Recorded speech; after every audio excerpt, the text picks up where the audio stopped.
ধৈর্যশীলদেরকে সুসংবাদ দিন, তার মানে বিপদে ধৈর্য ধারণ করতে হবে। প্রিয় ভাইয়েরা, ইন্নামাস সাবরু ইনদা সাদামাতিল উলা। বিপদে আমরা অনেক সময় প্যানিক হয়ে যাই, অস্থির হয়ে যাই, কি করব, হতাশ। না, মুমিনরা হতাশ হয় না, ধৈর্য ধারণ করে। কি করে? কি করে?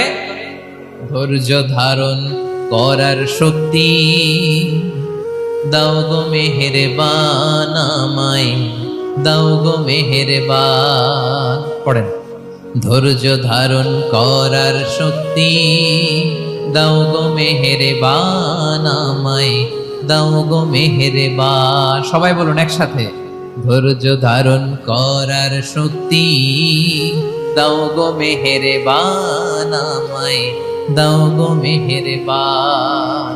বুকের ভেতর ব্যথার নদী বইছে অবিরা, বইছে বইছে অবিরাম। পড়ুন,